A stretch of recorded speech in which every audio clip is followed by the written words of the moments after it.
Bom, hoje é dia 5 de dezembro de 2014, é bom lembrar o ano.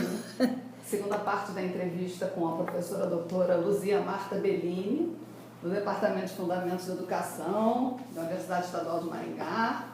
A gente está aqui na sala 223, do bloco 12 da UEM. Então, vamos dar continuidade à sua entrevista, contando a sua vida. Vamos focar um pouco agora na UEM. Isso, eu vou fazer assim um recorte, mas nesse recorte situando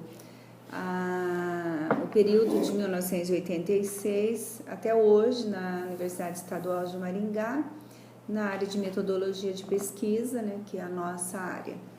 Então eu vou pontuar em primeiro lugar a minha entrada. Eu já havia dito algumas coisas, né? Em 1986 eu cheguei aqui com um mestrado que eu fiz na educação, na pós-graduação em educação da Universidade Federal de São Carlos. E na época eu tentei conciliar o trabalho retomando, né, Darwin e vendo assim o seu, eu considero Piaget um dos herdeiros da teoria de Darwin. Ele falou muito sobre Darwin, um biólogo darwinista, que trabalhou a construção da inteligência nas crianças, e acho que por isso mesmo, porque era um biólogo darwinista. E conciliei então todas as questões que eram das chamadas ciências sociais com as chamadas ciências biológicas. E para mim foi um momento de assim, conciliação de duas áreas que geralmente são separadas. E são separadas porque a gente privilegia só o aspecto técnico das duas áreas, né? E eu vou usar aqui a ideia do Luiz Santalón, matemático argentino que viveu na Espanha há muito tempo. Tem um livro fantástico, chama-se A Matemática como Ciência, Técnica e Arte. E esse livro ele vai mostrando essas três dimensões da matemática e como só sobra para os cursos e os alunos a dimensão técnica, que existe, é fato, mas não é só essa dimensão, como não é só a dimensão da biologia, ela é uma arte, ela é uma invenção, ela é também uma ciência, no sentido que ciência no sentido que eu uso aqui é que muitos dos pressupostos teóricos, né, você utiliza para conseguir novas questões e explicar outras questões. Mas ela é uma técnica, né, do dia a dia. E agora ela é uma arte, porque ela amplia a tua consciência, né, para pensar o mundo, né, o mundo científico, o mundo dos saberes. Então, nesse sentido, eu sempre penso todas as disciplinas física, química, biologia, né, e buscando esses laços entre elas. De certa maneira, foi isso que eu tentei fazer. Em 86, cheguei aqui para uma área que ela era grande, com a professora Janice, que é Janice Tirelli de Souza, da Sociologia, que adorava pesquisa de campo, e com ela eu aprendi muito, né? Já era a área de metodologia? Já era a área de metodologia. E é muito, eu gosto muito dessa área, né? Acho que ao contrário de muitos colegas que passaram por aqui, porque eu acho que é a área das invenções, que é uma área que a gente inventa coisas, a gente reinventa, inventa. E eu sempre fiz pesquisa com os alunos, e com a Janice a gente ia para os bairros, com os alunos de medicina, a gente entrevistava as pessoas dos bairros, e já era esse laço que eu tinha conseguido fazer, né, agora se concretizando no ensino, né, formando alunos. E nesse sentido, eu fiquei 86, 87, 88, né, foram 3 anos de bastante intenso, fazendo esses laços com diferentes disciplinas. Na enfermagem, a gente também saía com os alunos, né? E a Janice era bem dinâmica, ela trouxe o Michel Thiolan para cá e ele ficou aqui 3 anos, cerca de 3 anos, trabalhando numa pesquisa sobre a concepção dos alunos da UEM, né? Ela da sociologia pensava em fazer uma pesquisa, como já tinha sido feito na USP, na década de 1960, Maria Alice Forac, que era ver assim, qual era a identidade dos nossos alunos, o que eles pensavam, e para isso pensar uma universidade diferente. Assim era e é a Janice, né? Então, 87, 88, nós começamos a trabalhar na medicina, odontologia. E isso abriu o campo para depois, né, em 90, 92, 93, ir para biologia, mas cujo contato eu já tinha feito logo em 86. Mas foi interessante porque esse currículo da medicina e a inserção da metodologia de pesquisa no currículo de medicina foi exatamente para tirar os alunos do contexto só médico e saber o que é uma pessoa que mora num bairro, uma pessoa que usa chá, uma pessoa que usa outros saberes para cura, né? E foi isso que a gente fez, foi sair pelos bairros conversando com as senhoras que usavam chás para fazer remédio, para pensar a vida, né? Sem a vida fora do circuito médico. Foi muito importante para mim. Eu e a Janice começamos então a pensar. A gente fazia jornal, a gente punha o que nós fazíamos no jornal, o Tiolan vinha, então nós tínhamos muitos cursos. E eu penso que esses 3 anos iniciais com a Janice foram excelentes, porque nós conseguimos trazer um amigo meu que é professor da Unicamp, que também trabalha em metodologia de ensino, de pesquisa, para trabalhar filosofia e pesquisa, né? Digamos um pré-lator.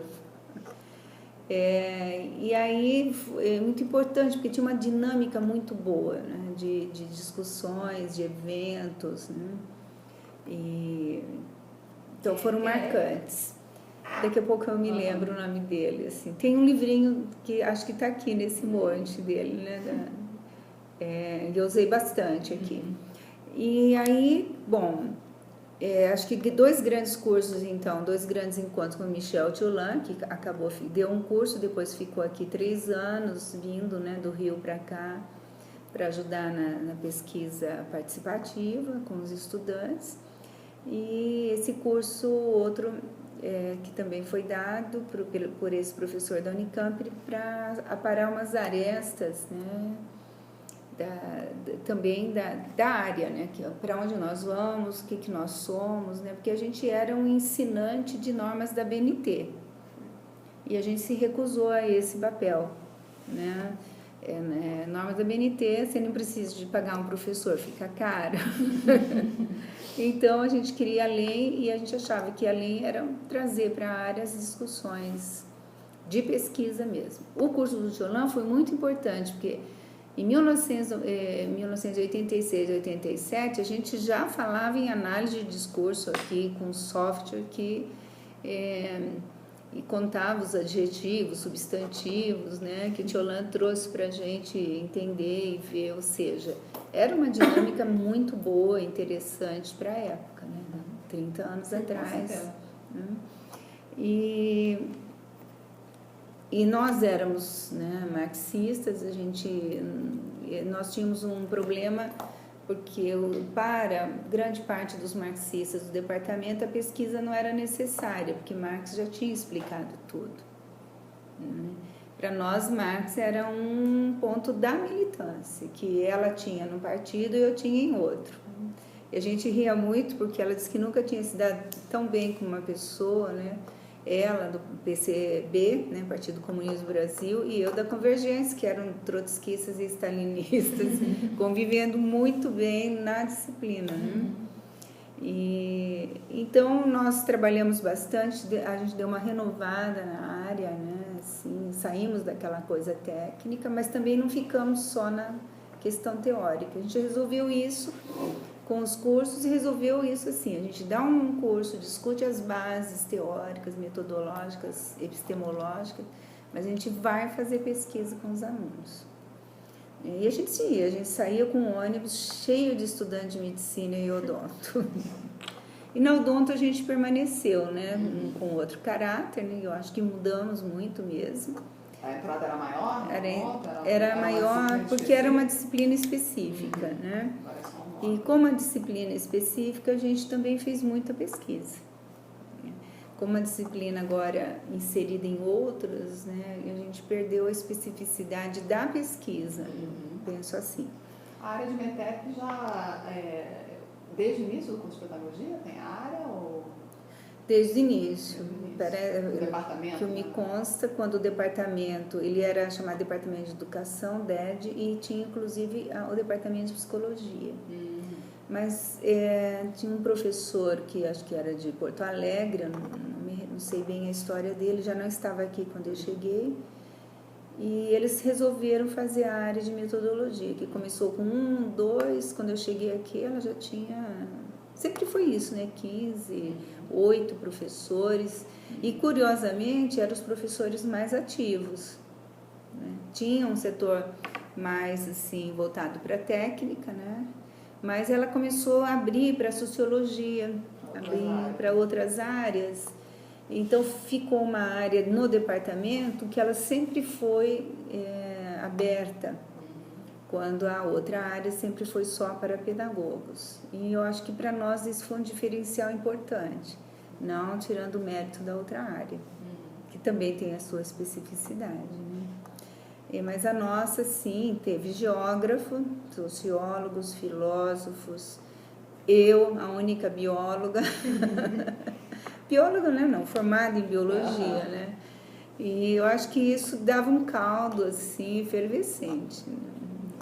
E aí na biologia começou quando? Na biologia, então, em 89 eu saí para o doutorado e eu voltei no início de 93. E quando eu voltei, a disciplina já começou, porque em 92 uma colega da área entrou em contato comigo e disse, olha, o pessoal da biologia quer a disciplina, né, de metodologia.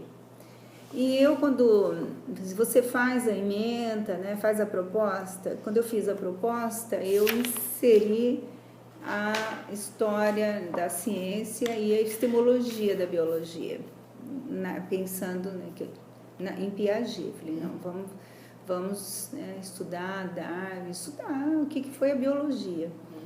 E então, por isso que ela tem esse caráter até hoje, né? Tirei aquele caráter técnico de ensinar como se faz pesquisa, né? Tem um problema de pesquisa e tal. E eu lembro que, às vezes, mas como que você trabalha na biologia? Eu falei, bom, Darwin, quando fez alguma coisa, tinha um problema para resolver. Então, eu vou trabalhando não com manual de metodologia, você trabalha com Darwin. Qual é o problema que Darwin, né, elaborou, tratou? Qual a hipótese que ele tinha? Né? Como que ele discutiu? Então, eu fui abandonando os manuais. Na verdade, eu usava Humberto Eco como manual, porque o Tiolan uma vez disse para nós no almoço, o único manual de metodologia que vale a pena é o do Humberto Eco. Eu falei, ótimo, porque assim, porque eram vários manuais, né, que a área usava. Então eu abandonei todos os manuais e segui assim a fala do Michel Tiolan. Mas eu fazia tudo isso tomando Darwin. Estava lá, ou em outros, né? Então foi quando eu já tinha, quando eu cheguei aqui, eu tinha iniciado a conversa em 86 com a biologia. Eu acho que foram esses 3 anos que convenceram, não, a gente tem que ter. E eu também era convidada para o pessoal da ecologia, antes de ter o NUPELIA, né, que é o núcleo de pesquisa deles, né, de limnologia, para a primeira reunião que eles tiveram com um grupo de uma agência de fomento à pesquisa, que eles precisavam que alguém fizesse um seminário sobre o que era hipótese. Porque nunca ninguém falava em hipótese, porque a dimensão técnica, né, a entrada para o fazer ciência na biologia era produzir dados. Então, produzir dados sem problema de pesquisa, sem hipótese de pesquisa. E a agência, né, não iria aprovar o projeto se não tivesse bem claro qual era a hipótese. Agora, A hipótese era assim, o Rio Paraná, era o Rio Paraná, né, com todos os seus peixes, com o problema da construção, né, das usinas hidrelétricas. E aí eu pensei, meu Deus, como que eu vou fazer esse seminário, né, diante de pessoas de todas as áreas. Eu tinha uma comissão e eu peguei um livro nós fizemos o PDF dele,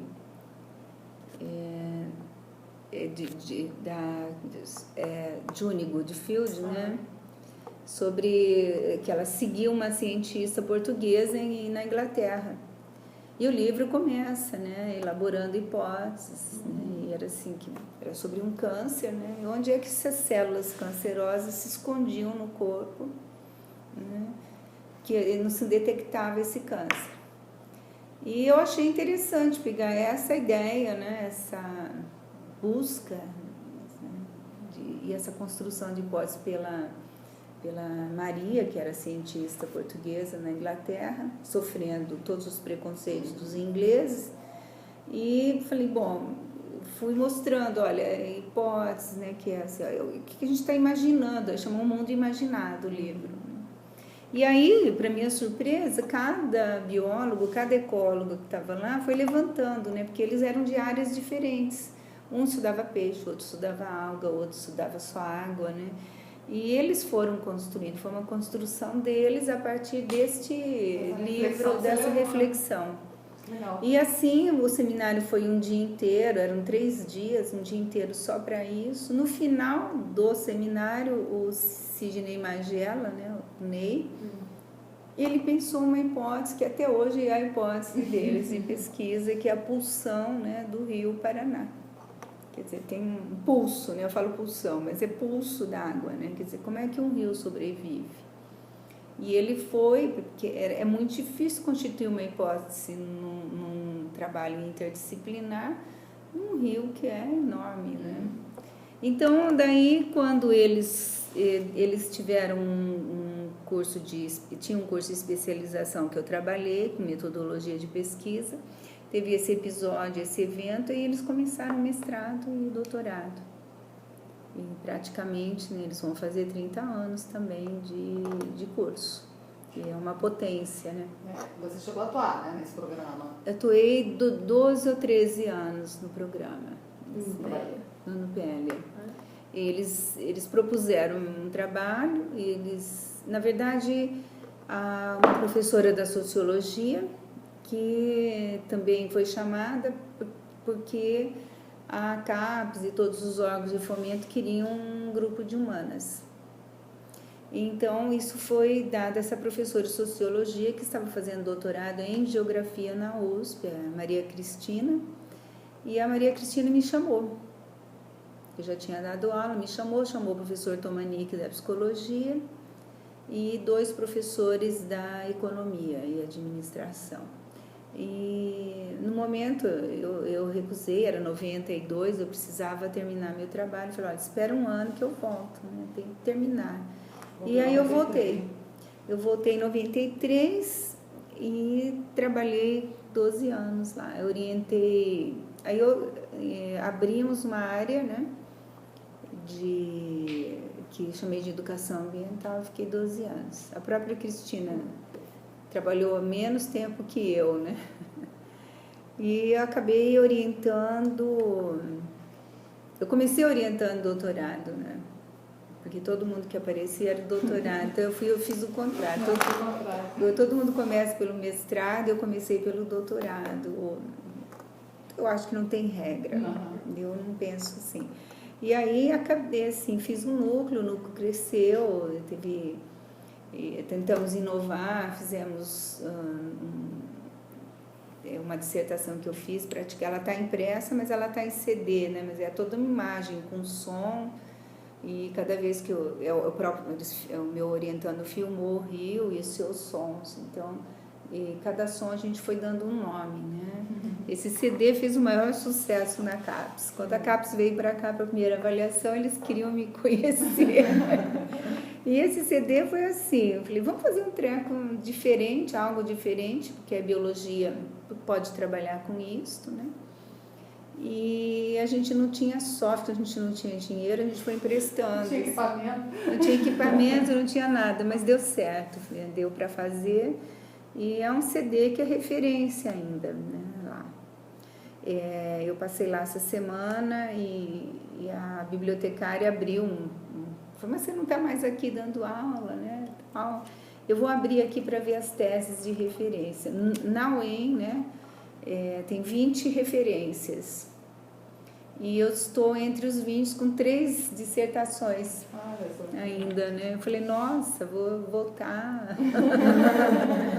Porque, assim, né, acho que foram trabalhos de campo mesmo. Todos eles, né, andaram por aquele rio, passearam, amargaram, se perderam e fizeram trabalhos. Eu acho que eles têm lá algo que eu não sei denominar.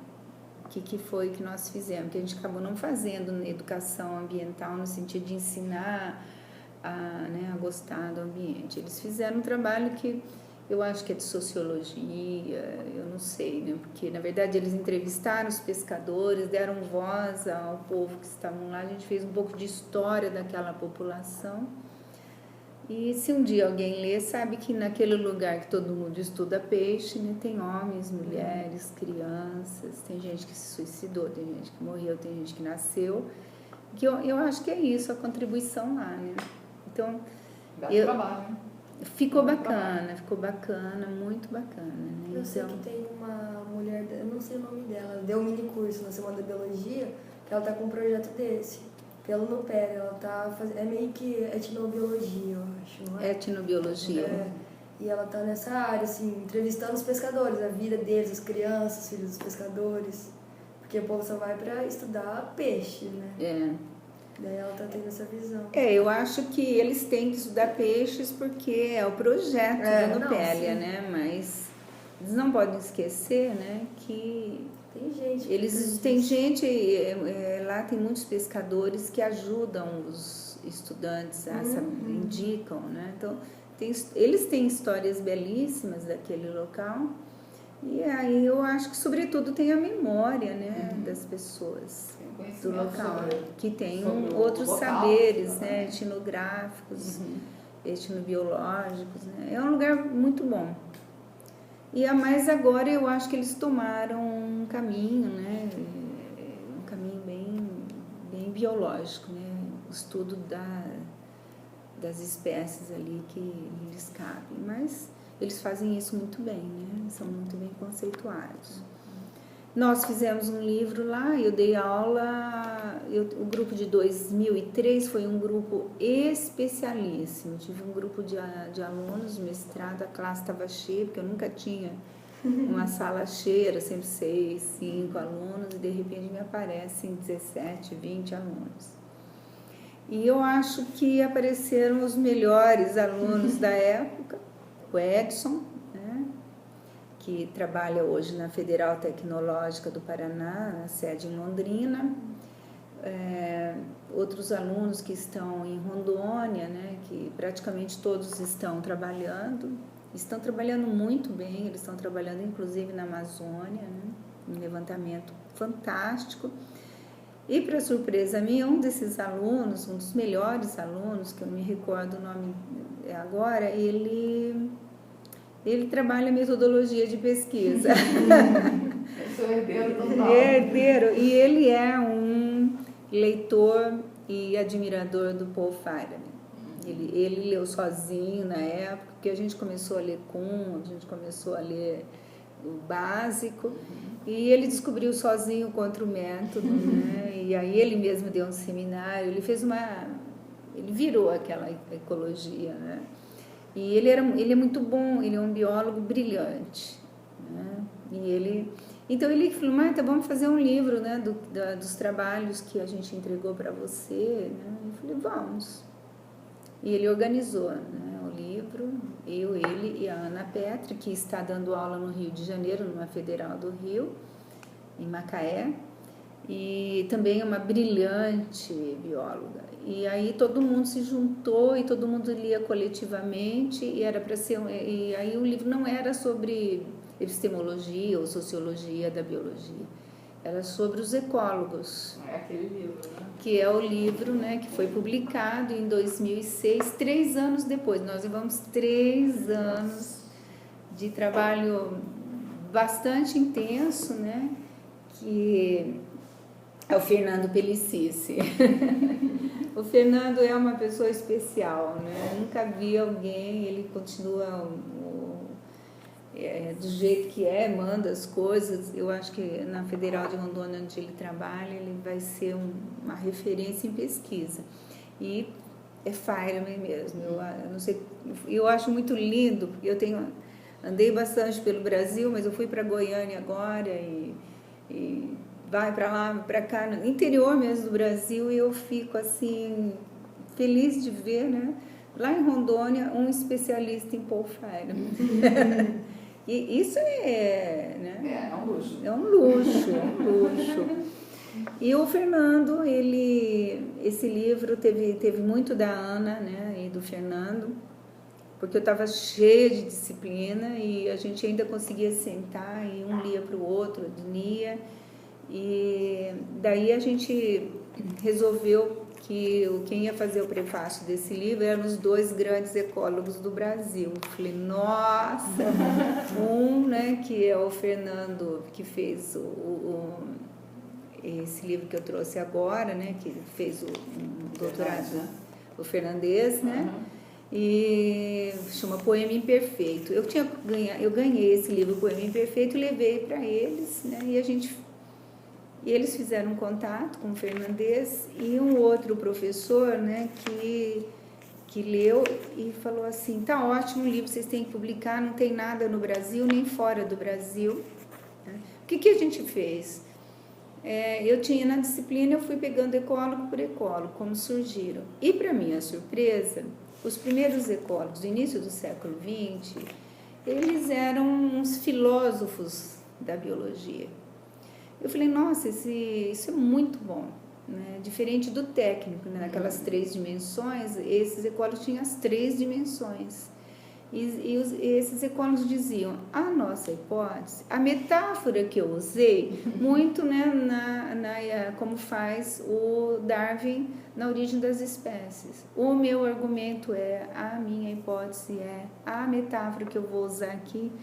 Eu acho esse tipo de escrita fantástica. Eu acho que é uma escrita que vigorou até metade do século XX para alguns, né? Vou usar aí o termo do Eric Hobsbawm, né? Ele tem um livro chamado Homens Fantásticos.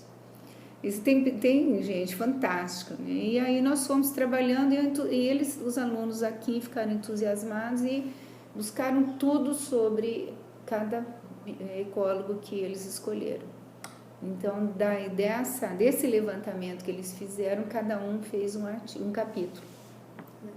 A princípio, um texto para a disciplina e depois um artigo. Quer dizer, é um livro único no Brasil. E eu perguntei na livraria, né, porque ele é daqui, da nossa editora, diz que tem uma boa venda. Esse livro talvez vá para a 2ª edição. E na 2ª edição eu tenho que revisar algumas coisas e incluir o Darwin, que não está aqui. Era isso que eu ia perguntar.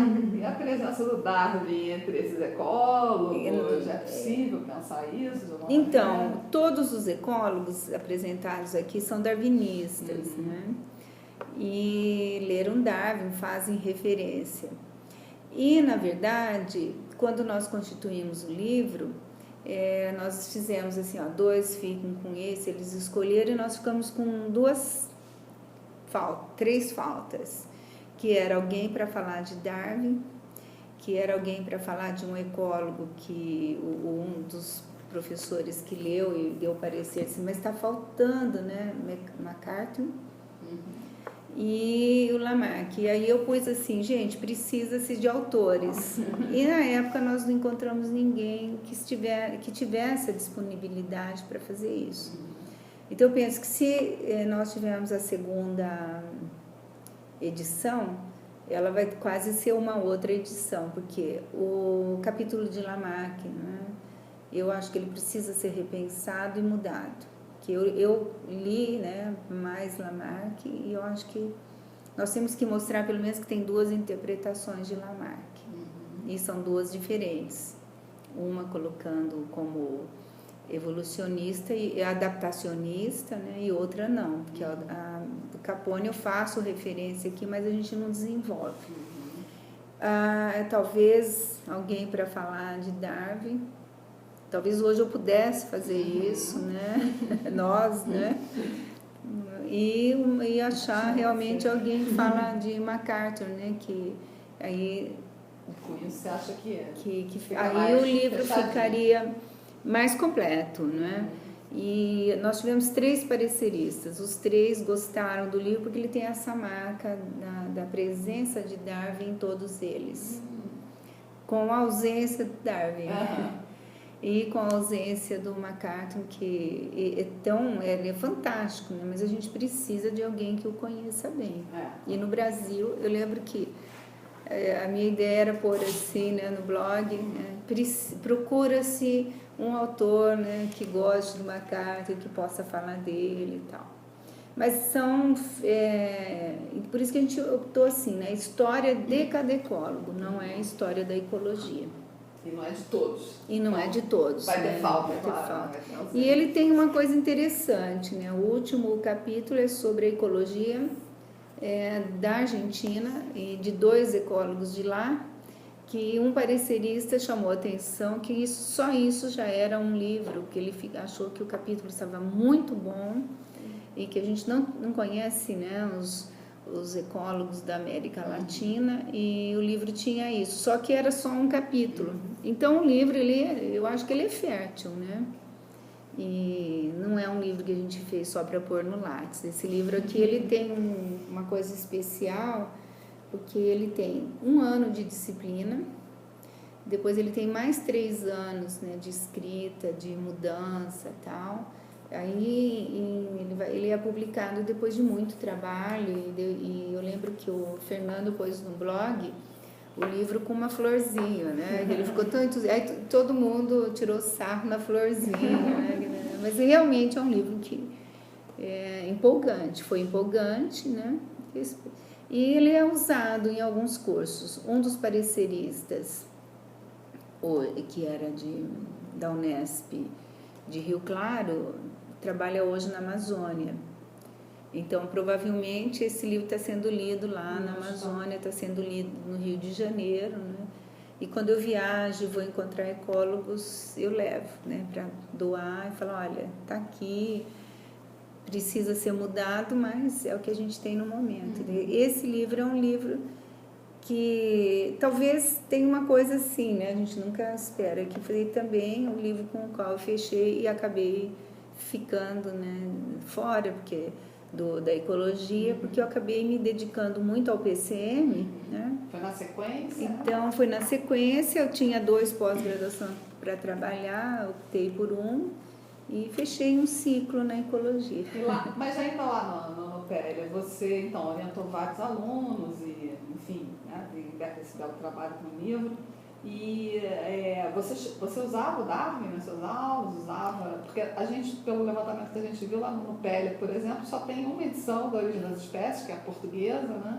Não tem mais nada, aparentemente, até onde a gente levantou até agora, no acervo no PL sobre Darwin ou de Darwin mesmo. Então, você chegou a trabalhar o Darwin lá? Trabalhei, eu tenho um vídeo que é a viagem do Beagle, né, de produção da BBC, que eu passava para os alunos, que é um vídeo de 4 horas, né? Eu levava às vezes 3 semanas, porque eu só assistia na sala, né? Mas eles assistiram esse vídeo, então eu trabalhava também alguns textos mais enxutos. A disciplina, no começo era uma disciplina de 30 horas, depois foi para 45, depois ela foi para 60 horas. Então ela também cresceu. Então, à medida que crescia, eu ia, né? Mas o Darwin era a nossa referência. Sempre usou, né? Mas eu trabalhava um livro-texto, era um livro sobre história da ecologia, de um francês, né? Porque ele além de trazer Darwin, ele tinha uma abertura muito grande para as discussões de filosofia, epistemologia da ecologia. Quer dizer, não existe isso, mas a gente pode falar, né? E que era, né, que sempre o meu interesse foi como é que esses homens construíram essas ideias, né? Então, agora, a leitura de Darwin, como eu já disse, né, ela é entendida como uma leitura de algo que já passou. E a ideia era trabalhar mesmo, né? Não passou. Todos os herdeiros de Darwin, né, são ecólogos. E aí, uma coisa interessante, que recentemente é que está saindo artigos, né, dizendo que a ideia de diversidade, né, a ideia de espécies, a ideia de ecologia, enfim, ela renasce com o nascimento da ecologia. Então, nós voltamos a Darwin pela ecologia. Bom, eu tenho lido textos sobre isso, ou seja, não dá para pensar o mundo, as espécies, os rios, né, e sem pensar nas primeiras teses, né, do Darwin. Então, hoje ele está sendo... Eu fui assistir, inclusive, faz uns 5 ou 6 anos, um físico que veio dar palestra, quando eu estava no PCM, sobre Darwin. E, então, ele falou sobre um local, não sei em que lugar mais, mas era uma teoria da física, mas um local geográfico, um rio, né, que dividia a montanha de uma planície e as espécies de pássaros. E ele estava tentando explicar, né, essas questões da física pela teoria do Darwin. Então, acho que hoje Darwin está sendo discutido, mas permanece aquela ideia que eu acho que é do currículo técnico de que Darwin é um homem do século XIX. É diferente para os filósofos, né? Quando você fala em Aristóteles, a permanência de Aristóteles não é a permanência do livro de Aristóteles, mas das ideias aristotélicas, não é? E na biologia parece que o Darwin, o grande clássico, né? Ele é considerado uma velharia, ainda é, mas eu acho que isso é por conta da constituição dos currículos, né? E também pela hegemonia da genética, né? Eu acho que a hegemonia da genética, ela é como se por um determinado momento as espécies parassem de existir, só os genes existissem. Eu acho que a gente está ultrapassando isso. E lá no Nupélia ainda, antes da gente entrar no PCM, em termos dos trabalhos que você orientou, alguém se interessou em fazer um trabalho histórico, então, né? Abordando Darwin ou não histórico, enfim? Eu acho que, não dos orientandos, mas dos alunos, né? Eu tenho o Fernando, que eu sei que é um leitor de Darwin, né, e que faz esse trabalho. A Ana talvez faça, não sei, perdi o contato, mas não sei te dizer. Assim. Mas as teses deles propriamente não foram coisas mais relacionadas ao trabalho direto do Nupélia, né? Foram. Você não tem nenhuma tese que tenha esse viés mais histórico. Tem uma única tese que eu não orientei, que é do Edson, né? Que ele leu Darwin, ele leu Lamarck, e essa tese foi assim, uma controvérsia na ecologia, porque ele resolveu que ele ia defender, existia uma espécie de peixe, né, que aí ele vai pegar todas as teorias darwinistas e mostrar como essa espécie tinha se modificado no Rio Paraná. E ele foi orientado pelo professor... Eu tô ruim de memória, mas esse professor a gente encontra quase todo dia. E ele falou, ele é um leitor de Darwin, um professor, né? Não é o Erasmo. E ele fez a tese, trouxe no doutorado e tirou nota 10, né? E aí, ontem eu encontrei com ele, ele que me chamou para a palestra na Federal Tecnológica de Londrina. Ele falou assim, e eu levei o Washington para ele, né? E ele pegou uma via mostrando essa Darwin hoje discutido por Washington, que o Washington resgata Lamarck também. O próprio Edison fez isso. Então a gente pode incluir essa tese dele no acervo de Darwin na UEM, né? Pode incluir. E ele é um leitor de Lamarck, o Edison é um leitor de Darwin, né? Eu acho assim que lá, que eu sei mesmo que tem isso, é o Fernando Pellicis, que não está aqui, e o Edson, que está na Federal Tecnológica de Londrina. Antes também da gente entrar no TCM, o que você lembra com relação aos trabalhos de graduação que você orientou, tanto na biologia quanto na pedagogia ou em outros cursos, que de alguma maneira tenham tido alguma relação com Darwin, com recepção de Darwin? Você lembra algum que você destaque assim dessa? Olha, a gente fez muitos trabalhos, né? E eu lembro do trabalho de uma aluna chamada Elisa. Eu a reencontrei pelo Facebook esses dias. Aqui mesmo na pedagogia? Ela é da biologia, da bio. E então ela fez um trabalho sobre a leitura da origem da espécie, de um capítulo da origem da espécie. TCC? Não, isso no trabalho iniciação científica? Da graduação, da disciplina. Tá. Isso é um pouco mais difícil a gente conseguir garimpar, mas TCC... Eu acho que eu tenho, porque depois eu fiquei tão... Eu publiquei o trabalhinho que ela fez, bem pequenininho, ela fez 2 parágrafos dizendo assim, puxa, mas é isso que o Darwin fala? Então eu aprendi, agora eu sei o que é biologia, mais ou menos isso, mas muito bonito, né? Eu peguei esse texto dela e mandei para o informativo na UEM, e eles publicaram. Eu publiquei vários trabalhinhos no informativo, acho que uns 3, 4, e o dela foi um deles. E aí depois no informativo, o pessoal dos jornalistas mandaram um recado que eles não iam mais publicar isso dos alunos, né, que eu punha assim, meio com um drops, né, científico, né, porque o jornal não era para isso, né, era só para informar as coisas administrativas. Tudo bem, né?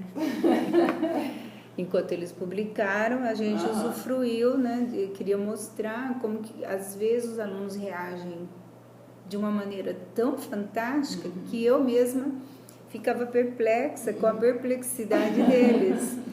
E então eu pus lá. Então eu tenho esse material, mas aí eu fiz o seguinte, com o material da Elisa, eu fiquei muito feliz. Porque a Elisa foi uma aluna muito especial, porque ela queria desistir da biologia e ela estava reprovada pela 3ª vez em genética. E a gente ficava outra vez, nós ficávamos nesse bloco G34 e a Elisa chegou para mim e falou, professor, eu preciso muito conversar, você é a única pessoa que eu posso trocar uma ideia, né? Eu vou desistir da biologia. Mas eu vim conversar com você porque você contou para mim, porque você quase desistiu da biologia no último ano, em 77. Né? Eu também queria deixar o curso de biologia, mas eu falei, mas só falta esse 1 ano, eu vou terminar, né? Que pelo menos eu posso trabalhar e fazer outro curso. E ela foi conversar comigo porque eu tinha contado essa história para os alunos, eu sempre conto isso. Né? Aí eu falei, quantas disciplinas faltam? Só falta essa para eu formar. Eu falei, você vai se deixar vencer por causa da professora de genética? Eu falei, termina. Depois, se você vai, ela queria fazer paisagismo, cuidar de planta, que nunca mais ela queria trabalhar com biologia. E eu falei, não se deixe, não termina isso, porque a gente nunca sabe se consegue fazer um outro curso, se vai ter um diploma nesse país, né? E ela terminou, e eu a encontrei anos depois, doutorado em genética. Isso para mim foi uma lição, né? Que eu aprendi que você tem que ouvir as pessoas e não deixá-las cometerem nenhum ato de suicídio. Faça, não se deixa, não morra por isso, que isso também não é tão assim, né? Mas ela é professora do ensino médio. e fez doutorado, e eu peguei o texto dela, um colega que tinha trabalhado na área aqui, e foi trabalhar em Florianópolis, fez um livro sobre escrita, né? Eu falei, e pediu um capítulo para mim. Eu falei, eu vou fazer um capítulo sobre escrita, de como o aluno descobre a escrita, mas como ele descobre um autor. Então eu peguei o texto dela e comentei. Até ele me disse assim, o pessoal ficou meio assim com o seu texto. Eu falei, olha, é o que eu tenho, assim, não vou fazer outro, né? Tem tanta coisa. Era sobre a perplexidade dela, né? Então eu tenho o livro, só preciso encontrar, né, essa marca que a Elisa deixou. Agora, TCCs que eu orientei na biologia, eu orientei, na verdade, os que eu orientei sobre comportamento animal, né? Quer dizer, uns alunos sabiam alguma coisa do Lorenz, o Lorenz que faz o prefácio do livro A Expressão das Emoções, né, no Homem e nos Animais, e eles queriam trabalhar, que não tem ninguém que trabalha com comportamento animal. Agora tem? Mas é do departamento de fisiologia. Aí eles levam mais para a área da fisiologia. Mas já é um começo, né? Então, eu fiz optativa agora esse ano. Então, aí nós estudamos comportamento de uma jaguatirica, né, em recinto, e então ele leu. Eu aprendi um pouco eu recebi uma aluna de Rio Claro, da Unesp, que queria coorientação. Ela estudou o comportamento dos animais em recinto do Parque do Ingá, e eu aprendi com ela as técnicas, e falei, vamos ler o Lorenz e vamos fazer. Então tem um TCC, né? E eu trabalhei mais anos com comportamento de macacos, macaco prego do Parque 2, né, aqui. Aí eu trabalhei mesmo, eu fui com as meninas, era a Fabiana Vargas, né, e outras, e elas fizeram um trabalho muito bacana sobre o comportamento animal. E na época, o que nós lemos? Nós lemos as primatólogas, que também são darwinistas, né? Então, para estudar, é minimamente compreender por que os animais, né, têm uns comportamentos que têm, se eles choram, por que eles vão comer quando eles uivam, né? Então, são esses dois trabalhos. Os outros, eu orientei um TCC, aí são diferentes, mas um que eu gostei muito foi sobre as transformações do Parque do Ingá. Ficou muito bonito, porque a gente trabalhou com documentação desde a fundação da cidade até o momento. E aí nós descobrimos que o Parque do Ingá pegou fogo na década de 1970 e a prefeitura ia então construir prédios ali. E aí é uma história bonita, porque o funcionário foi replantando tudo que a gente tem lá agora, sozinho. E aí a população viu que ainda tinha planta e não deixou constituir, mas aquilo quase que vira, né, um local de prédios. Então você tem um funcionário, né, que ninguém sabe, mas graças a ele a gente tem um Parque do Ingá ainda, que é chamado Parque 1, né? E eu achei essa história belíssima, né? Uma história encantadora. E todo mundo fala, a Conceição também diz, né? Mas aquelas não são plantas da região, né? Não são plantas nativas, mas são plantas do afeto, entende? Essa história eu achei fantástica. Legal, interessante isso. Bom, então, vamos falar um pouco do PCM. Então, foi o programa... Como é que é o título do programa? Pós-graduação em Educação Matemática e em Ciências e Educação Matemática, né? Então, o PCM ele começou em 2004, eu ainda estava na ecologia, e eu participei das reuniões. Antes do PCM, eu e o Adriano Rodrigues Ruiz, nós trabalhamos 15 anos juntos, né? Com ensino de biologia e matemática para crianças, para analfabetos, para cortadores de cana, né? E a gente saía à noite, saber como é que os cortadores de cana, né, somavam, o que eles falavam de biologia, quais são os saberes deles. E aprendi muito, muito, muito. Quer dizer, foi uma aventura sair por aí, andar debaixo de cerca em cidades que eu não sabia onde que era a escola, né? E então nós fizemos um projeto, eu e ele, mas a gente queria um projeto anarquista de pós, né? Que fosse assim, um projeto de escola livre, de ensino livre, etc. E aí nós fizemos o projeto, passamos esse projeto para o Marcos Dagnoni, convidamos, a gente também não conhecia, e ficou ali, ninguém se reuniu, e o Adriano resolveu se aposentar em 2000.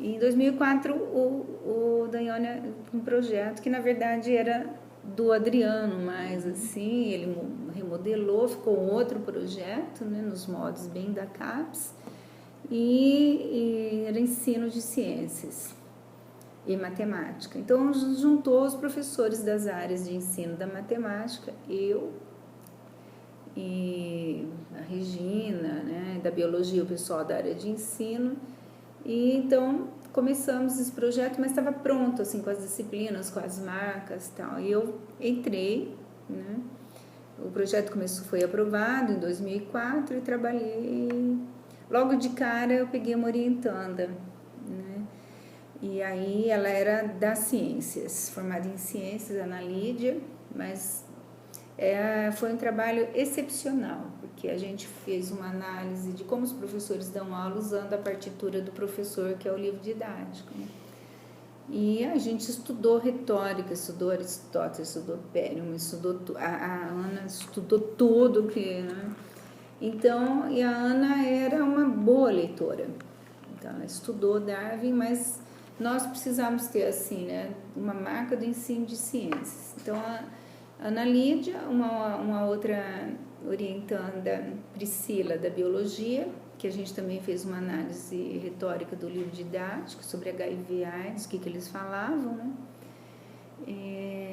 O trabalho da Ana Lídia é um dos mais citados, das dissertações mais citadas pelo site aqui, que foi mostrado semana passada lá no Nupélia, né? É o que tem mais download. Tem 1.600 e tantas, né, 900 downloads, quer dizer, é um trabalho muito, né, usado. Daqui da UEM, ele está entre os 20 mais usados. Aí,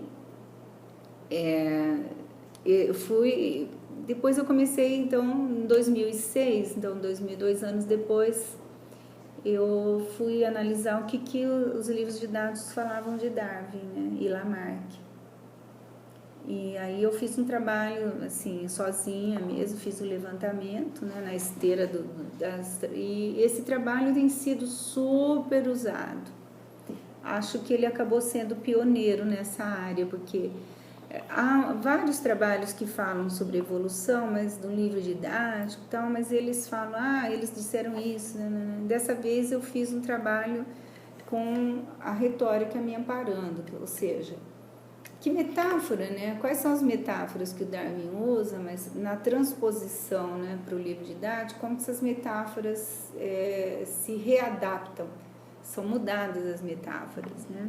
Então muda o sentido, muitas vezes muda o sentido. Aí eu encontrei um Darwin que não era Darwin, era quase um Darwin criacionista, né, que tem uma outra metáfora na transposição. Mas pior ainda, né, o Darwin do livro didático, ele é uma imagem daquele velho barbudo, né, daquelas coisas. E daí, então, eu tive orientei então um trabalho da Renata Guinoletto. Essa que a gente achou, né, na biblioteca, né? A Renata fez um trabalho sobre representações sociais da evolução de Darwin entre professores. Ela entrevistou professores e aí começou a ficar mais interessante, né? Isso a gente está indo mais direto então para o Darwin, né? O da Ana Lídia não é diretamente. O da Ana Lídia não. Da Ana Lídia a gente fez um trabalho sobre como professor, ele fica cativo do livro didático. O livro didático, aí você ampliou para a questão do Darwin. Aí a gente resolveu, falou, mas o que será que as pessoas estão pensando, né, de Darwin, né, na sala de aula, ou como elas tiveram a formação. Então, nesse trabalho, né, uma das perguntas era assim, o que você leu de Darwin? E a gente descobriu que ninguém tinha lido Darwin, né, assim. E eram pessoas formadas em biologia. E acho que nos anexos vocês vão encontrar ali, né, onde, quando, quantos anos se formou, tal. Eram pessoas jovens. Então a tese da Renata foi muito legal, porque a Renata foi me orientando, ela estava precisando de uma bolsa, eu fiz um projeto do Sem Fronteiras, né, financiado pelo governo do Paraná, e nós conseguimos um financiamento, então esse projeto teve 2 alunos. A Renata recebeu uma bolsa de mestrado pelo projeto, e o Vinícius, que era meu aluno, recebeu uma bolsa de graduação, né, mais ou menos como o PIBIC, e eles ficaram 1 ano numa escola de Apucarana, né, ensinando Darwin, lendo Darwin com alunos, não era com professores, e fazendo o quê? Fazendo atividades de ensino referentes à evolução. Por exemplo, eles fizeram fósseis, né, com gesso, e os alunos discutiam fósseis. Aí nós compramos vários livros sobre Darwin, né, e de Darwin, e fizemos uma biblioteca para os alunos. E a gente fazia festa, então foram toda semana, né, nós íamos para Apucarana. E o Vinícius era da biologia? É da biologia. O Vinícius está no doutorado na UEL, ele fez já um mestrado na UEL e está fazendo doutorado. Ele seguiu por esse interesse ou não? Não, né, ele foi... Foi só esse trabalho? Ele foi só esse trabalho, mas ele acabou fazendo, a orientadora do mestrado dele era da física, e ela foi para uma área que eu acabei trabalhando bastante aqui no PCM, que é a epistemologia da biologia. Então, na verdade, nunca ninguém abandonou Darwin, mas não falou de Darwin, né? E agora no doutorado ele está trabalhando Latour, orientando Foucault, né? Então lá eles têm um professor, acho que 2 professores, assim, uma abertura bem interessante. Mas o que eu posso dizer é que os alunos acharam Darwin um grande, né, roqueiro da época. Eu fui numa exposição fantástica que eles fizeram, porque depois de um ano de trabalho nós fizemos 2 exposições, uma no meio do ano e uma no final, né, que aí todos os professores, os colegas, né, iam ver, os pais, Apucarana. Porque para esse projeto era escolhida a cidade, uma escola de uma cidade que tivesse o IDH baixo. E era para isso que eles financiavam o projeto, para você restaurar a escola com projetos alternativos. E para nós, né, nós achamos que na biologia que trazer Darwin era importante. Eu lembro que na época nós compramos alguns livros, a gente fez festa e depois eles ganhavam um livro, eles queriam mais. Eles foram alunos muito especiais, dá para entrevistar a Renata e o Vinícius sobre isso. Eu ainda tenho uma parte do material deles, né, que nós compramos muito, veio razoável o recurso, né, então nós compramos muita coisa, muito lápis, muito giz, muita tinta, muito barbante, muito gesso, para a gente poder fazer, né, toda coisa que pudesse remeter, né, à diversidade biológica, às espécies, aos fósseis, né? E pelo menos eu sei que eu acho que a gente tinha uns 12 alunos, né? Um deles se destacou e leu Darwin, então tem alguém em Apucarana, alguns, né? A gente nunca sabe. Então esse projeto foi bem bacana, um projeto muito fecundo. Bom, tem o Gustavo, né, que defendeu esse ano, mas antes dele teve mais algum outro trabalho que você lembre no PCM que você tenha orientado diretamente relacionado a Darwin? Bom, eu acho que quem foi ler Darwin foi o Gustavo, tanto no mestrado como no doutorado, né? E o Gustavo, ele se apaixonou por Darwin de uma maneira que ele foi para Portugal trabalhar com uma das tradutoras da Origem do Homem, né? E acabou, para uma pessoa com graduação em filosofia, eu acho que ele deu um salto bacana, porque ele participou de aulas lá em Portugal. Ele ficou num departamento que ele assistia só aula da biologia, né? De comportamento. Então ele teve um conhecimento interessante, porque ela tem um grupo de biólogos que vai para a África sempre estudar primatas, né? Aqui no Congo. Então ele aprendeu muito. Até hoje, né? Uma super experiência. Além dos pastéis de nata. Além dos pastéis de nata. E além do sotaque português que ele trouxe. Mas veja, eu acho assim, né, que e nós, no centenário de Darwin, né, a gente fez um evento financiado. E para esse evento a gente publicou aquele livro que eu te trouxe, que chama Evolução, né, da Ciência. E o primeiro capítulo eu escrevi, que chama Evolução dos Evolucionistas, é de 2008, né? Mas que evento foi esse? Foi do centenário de Mas foi aqui? Foi aqui. E foi em algum lugar específico? Teve alguma coisa no museu? Ele foi um evento do PCM, né? E foi feito no Nupélia, né? Boa parte dos eventos. Centenário. E para marcar esse centenário, a publicação do livro com as pessoas que estudavam ciência e arte, né? E, na verdade, nesse centenário, além do centenário de Darwin, né, se me discutiu física, né? Um evento interessante. Relacionando com outras áreas. Eles devem ter esse registro lá também. Devem ter. O registro, né, dos textos é o livro. Do evento. Você lembra de mais algum evento assim específico? Não. Porque esse é bem específico, né? Não me recordo assim. Nesses anos todos, né? E o que mais se destaca da sua produção, Marta? Em termos você falou aqui de algumas publicações, falou de trabalho com alguns alunos, né? Você destaque... Bom, seu currículo é uma maravilha, né? É difícil destacar, porque é muito grande. Mas, assim, relacionados a Darwin, que você considere...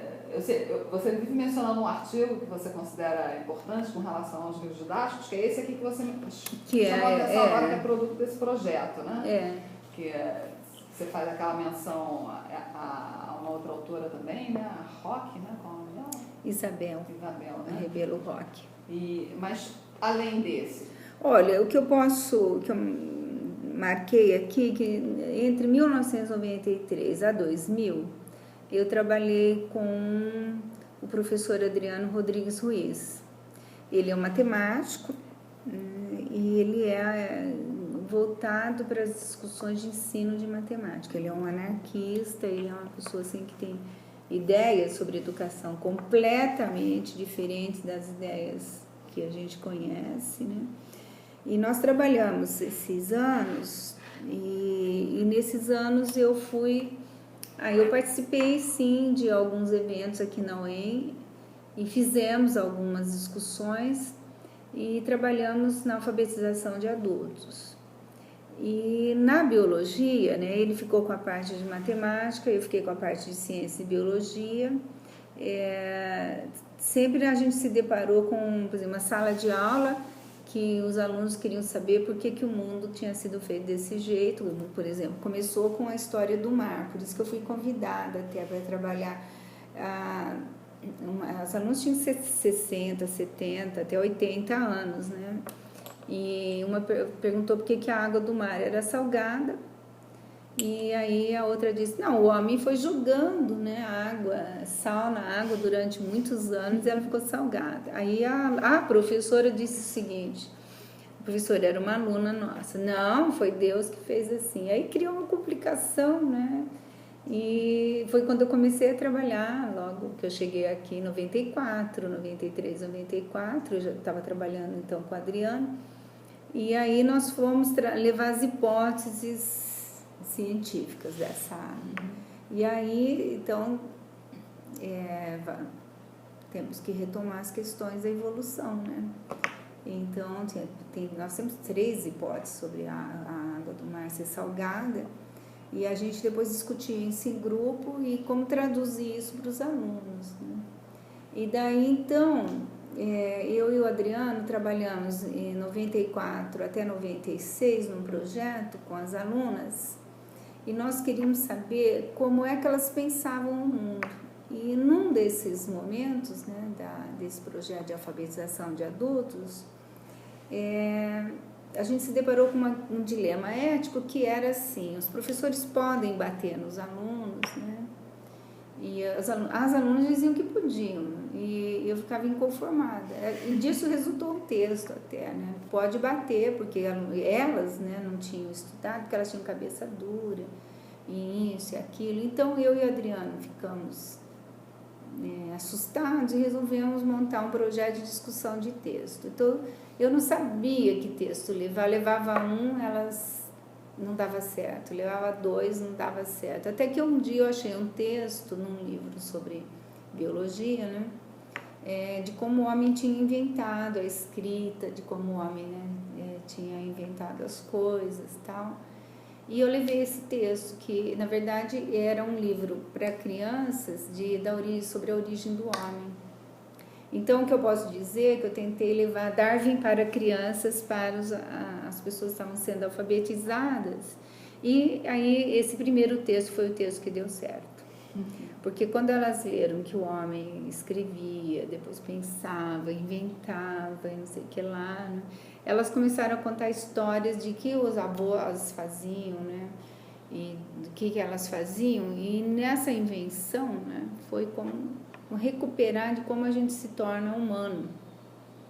E aí deu certo, né? Então eu digo sempre que Darwin deu certo para elas, né? Então eu sempre procurava um texto amparado assim na discussão como se o homem se fez homem, né? E porque daí elas falavam dela, que elas se sentiam humanas. Tomavam como pretexto, né? E paravam de querer bater nos outros e dizer que foi certo os professores terem batido nelas, porque elas descobriram que a gente pensa diferente. Agora, isso teve uma influência de Piaget, né? Porque o Piaget diz que você constrói as suas ideias. E não importa se você está construindo do jeito que os outros querem, importa que você está construindo. E importa saber que hipótese você está manejando para construir aquela ideia, né? Então, esse trabalho com eles eu levei sempre, né? Porque eles são extremamente religiosos. Eu não quero tirar a religião de ninguém, só quero inserir um outro ponto de vista. Eles eram extremamente conservadores, então tinha que inserir, para quem era um anarquista como Adriano, a gente queria inserir uma ideia libertária de mundo, né? E esses textos de biologia davam certo. Aí o Adriano sempre falava, ai meu Deus, trabalhar com biólogo é duro. Porque eu penso que a obra A Origem do Homem, né, ela é uma obra muito fácil, do Darwin, é muito fácil de trabalhar com alunos da graduação, com alunos analfabetos, e de maneira geral, porque ela desperta a tua história, né? Piaget fala isso, que a biologia ela é muito fácil de trabalhar. A epistemologia dela é de um realismo, né, insuportável. Está ali, né? O bicho está... Né? Por outro lado, cada vez que você fala do bicho, do homem, né, da evolução, você está falando de você. Nesse programa deu certo. Nesse programa Eu trabalhei de 94 a 99. Eu acho que eu tenho alguns textos publicados, né? E desse jeito, a origem do homem sempre eu trabalhei mais do que a origem das espécies, porque a origem da espécie ele tem assim uma espécie de continuidade, né? Não dá para você ler um capítulo e não ler o outro, não saber o anterior. Tem que começar do começo. Tem que começar do começo. A origem do homem, se você conseguir extrair um texto, né, sobre porque uma determinada comunidade de homens, da cintura para baixo, tudo fininho e muito grosso, eles remavam, né? Então, e isso dava certo com eles, né? Então são textos fantásticos. Como eu sempre fui adversária de livro didático, né? Eu sempre procurei extrair ou alguém que já tinha feito uma transposição do Darwin, mas uma maneira que eu achava decente, ou fazia o recorte do próprio Darwin e dava certo. Eles gostavam. Então minha mão é assim, né? Aproxima mais. Aproxima, porque você está falando da tua história, da história da humanidade. Né? A origem das espécies é mais difícil, né? Fazer isso. A origem das espécies tanto eu acho que esse livro é para fazer como nós estamos fazendo. Ele é uma leitura, né, com uma técnica que eu chamo de técnica filosófica, de ler, pensar, né? E ler sozinha como eu li também foi um projeto louco, né? Mas porque eu não li, como eu disse para vocês na graduação, os professores aparentemente ninguém lê. Eu acho que essa divisão das disciplinas, né, que foi acentuada na ditadura, ela fez com que Darwin fosse relegado àqueles que estudam história da ciência. E isso foi um tabefe na formação dos biólogos. Até na formação dos professores, porque a gente não forma só biólogos, né? Porque os professores vão, como a Renata mostrou, se fala em Darwin para eles, eles têm a referência de Darwin do livro didático, que é, digamos assim, a referência menos digna, né, para um grande personagem desse. Bastassem já os problemas da própria escrita e reescrita, né? Agora com os problemas da tradução, a querela lá entre os tradutores alemães falando que Darwin merecia coisa melhor, né? Se não bastasse isso, mal entendido natural de qualquer escrita, né? Então, de qualquer escrita. Eu estava lendo eu tenho essa entrevista até hoje, ela é de 1985, 75, com um sociólogo que trabalhava religião na USP, o Douglas Teixeira. Ele morreu muito cedo num acidente e é fantástica a entrevista, né? Ele fala da leitura da Bíblia. Só quando eu li essa entrevista que eu respeitei a Bíblia, porque eu achava a Bíblia o pior lugar para se ler alguma coisa. Eu não leio, mas eu respeito hoje, né? Depois que eu li a entrevista, eu respeito, porque o que ele fala da interpretação disso faz que eu falo, não, esse é um grande livro. E eu acho que o Darwin, né, ele sofre disso, né? Ele nunca teve o estatuto da Bíblia e nem nunca, e é difícil ter, né, quando você pega uma fotografia dele barbado e põe lá, triste no fim da vida, né, tal, como aquele que ele diz que o homem era parente do macaco ou veio do macaco. Quer dizer, é uma síntese, né? Que não põe o Darwin à altura do que ele merece. Né? E essa leitura que a gente está fazendo, então, no grupo, né? Leitura conjunta e vendo passo a passo, né? Cada palavra por palavra, apesar dos percalços de cada uma das edições, né? Que o pessoal está acompanhando. Qual o ganho para você? Você é a nossa consultora, vamos dizer assim, né? Fiquei com medo. Mas qual o ganho para você? Essa releitura, né? Para mim foi assim... Bom, a gente está na entrevista, mas eu vou ter que dizer. Eu comentei isso com o meu terapeuta. Eu falei, eu acho que foi a melhor coisa que já me foi proposta, né? Porque É como você abrir uma caixa que você tinha fechado, né? E eu fechei essa caixa faz tempo, né? Porque achava impossível de fazer isso, né? Até então para mim ela é assim vital, porque ela resgata não só todo um passado, né, de trabalhar Darwin, né, que eu ora fiz, ora não fiz, né, foi, né, foi na medida do possível, foi quando deu, né, a universidade chama para todos os lados, e eu tenho um viés militante que está sempre, né, estou sempre militando. Então tem hora que eu tenho que militar pelo Sagan, tem hora que eu tenho que militar, né, para mim a leitura que eu levo aos alunos é uma militância, então não é uma aula. Esse é um traço meu, não tem jeito. Então eu falo, agora vocês vão ler o Sagan, né? E aí vocês, né, que eu quero passar assim, né, vocês vão virar todos uns adeptos dele. E o Darwin não é fácil, né? Ele não é. Então eu tentava levar aquilo que eu achava que era possível dentro de uma aula ou dentro de uma disciplina. Depois que foi publicado em 2002 A Expressão das Emoções, eu falei, é ele, né, que é um romance, eu acho que é um romance do Darwin, né, ou sobre a minhoca, né. Que cabe numa disciplina, que né? Cabe. A origem, como a gente vê, está um ano e meio mesmo. No PCM, o meu plano era formar o grupo de leitores de Darwin, né. Mas eu também, nessa coisa de ver o ensino como militância, eu acabava pegando um monte de disciplina. Porque eu acho que isso é uma arrogância, mas também é uma utopia, né? De querer que os alunos fossem os melhores alunos do mundo.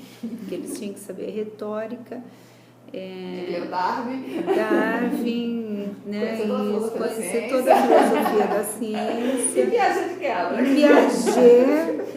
Piaget. Então eu dava aula junto com a Clélia de Piaget, depois eu dava aula de retórica junto com a Regina, depois ainda teve uma hora que a CAPES, quando veio aqui, me condenou, porque eu estava em 5 disciplinas diferentes. E a CAPES disse que eu era centralizadora, isso. Então eu recebi a maior crítica que eu podia receber, mas é claro que eu não ia explicar para eles. Eu falei, não, eu estou formando alunos. No mestrado é mais possível do que na graduação, porque ali é mais condensado, as pessoas querem estudar, pelo menos a maioria quer, né?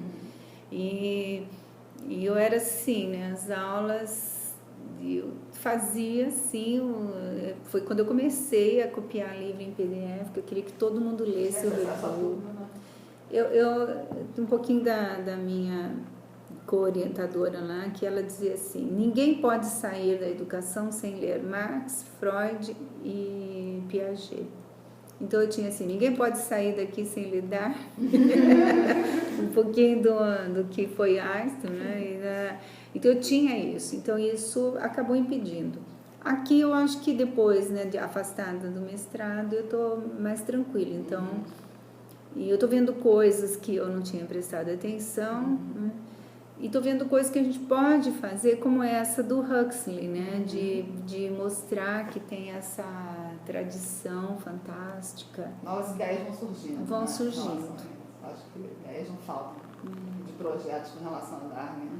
A gente tem que anotar tudo para não esquecer. E todos os autores, se você pega né, os do século XIX, se você pega os do XX, se você pega o Waddington, que é a minha grande, né, paixão, então você vai ver que ele é o Darwin contemporâneo. Para mim ele é, né? E eu conversei isso com a Ana Carolina, né? Ela tem algumas objeções, mas ela falou, Marta, não vai dar tempo, a gente conversa outra hora. Mas de qualquer maneira, eu acho que o Washington é aquele que resgata Darwin e resgata Lamarck para nós. E para a genética, ou seja, não tem mais essa de você dizer que a genética é genética e Darwin... Está na história. Não está na história, não tem isso. Eu acho que o grande problema foi esse mesmo.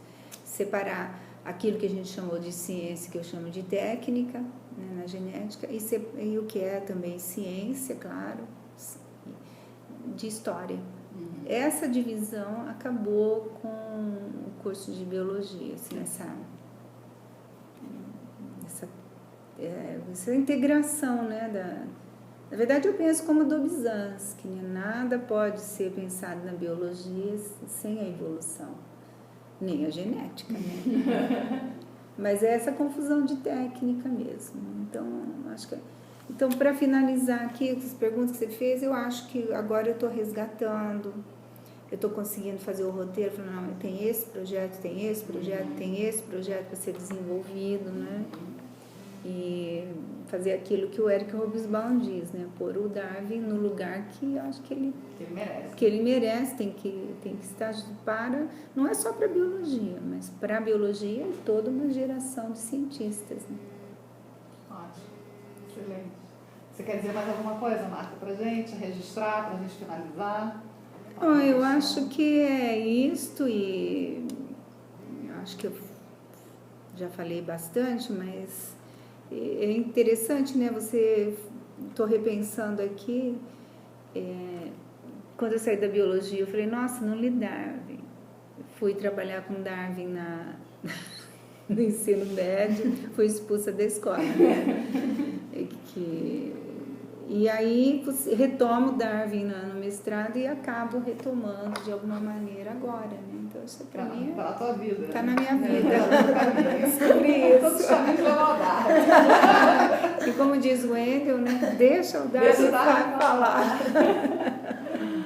Tá ótimo, Darwin.